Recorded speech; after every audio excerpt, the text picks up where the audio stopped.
Alors là, on arrive dans notre zone vie et on est en plein préparatif de Noël, du coup. Donc on a, pour occuper certains personnels, la préparation de la crèche de Noël, typiquement.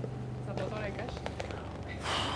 Ça permet d'avoir l'esprit de Noël, même en opération extérieure, avec notre sapin de Noël qui est en cours de construction. Voilà. Bah oui, il faut un peu se sentir comme à la maison.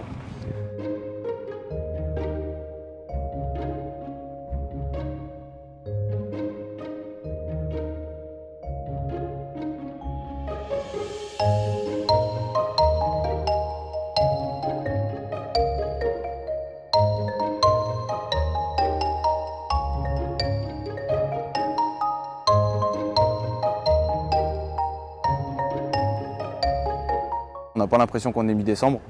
Quand j'entends, quand je suis au téléphone avec mes parents, tout ça, et qu'ils me disent oh, on a des ressentis de -7, de machin, de la neige. Ouais, ici, ça va, on n'a pas une goutte de pluie depuis 3 mois. Donc pour eux, ça doit être différent, mais pour nous, non, on voit même pas le temps passer. Donc, Ça reste compliqué parce que nous, on est dans l'opérationnel, on ne voit pas le temps passer ici. On travaille énormément et du coup, les journées défilent. Et puis, on fait un métier qu'on aime, donc on s'éclate.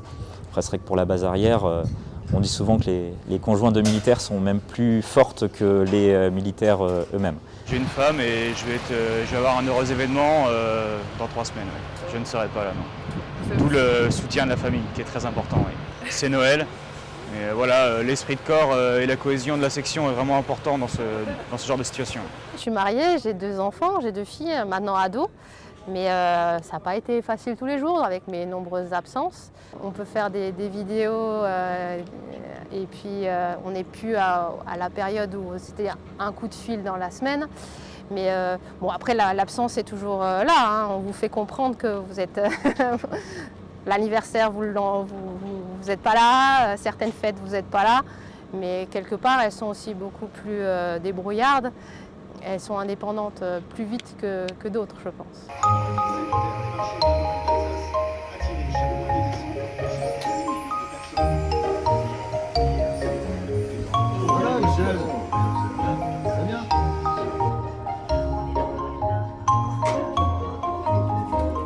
Déjà l'armée va nous faire un petit cadeau. Les régiments en général nous envoient aussi un petit quelque chose pour Noël. Donc on a toujours la base arrière qui pense à nous.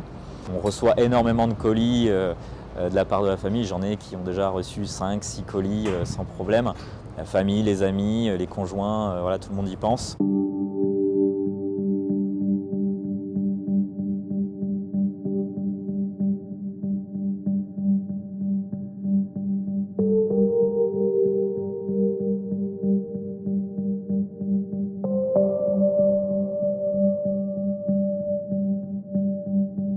C'est des périodes sensibles ici, vu qu'ils savent qu'on fait les fêtes.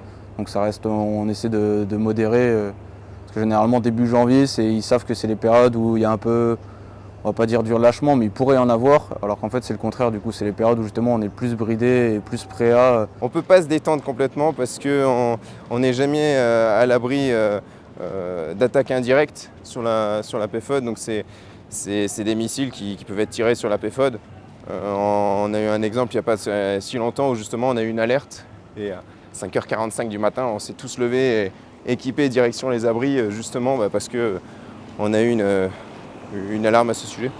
Donc on se détend mais pas trop non plus. Vous allez avoir le lendemain du 14 juillet, le 1er janvier, le lendemain de Noël. Ils savent que c'est les périodes où ils pensent que la veille on fait la fête jusqu'à pas d'heure. Et du coup, ils se disent qu'on a du relâchement, mais au contraire, souvent on fait pas grand chose. Il y a un truc pour marquer le coup, mais ça reste classique. De toute façon, ici, on peut pas se permettre de faire des soirées comme on fait en France. Ah oui, d'accord. C'est les rations périmées. Ouais, ils mangent tout.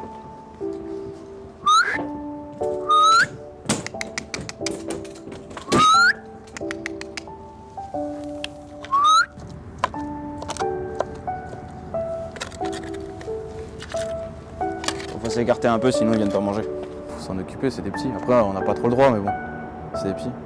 Là, celui qui est à gauche, c'est celui qui pleure tout le temps. Celui qui est au milieu, là, c'est celui qui a disparu 3 jours. À droite, c'en est un qui crache. Et lui, il a le regard tout le temps énervé. On les a juste différenciés, mais non, ils n'ont pas encore de nom. Ça viendra, ça viendra.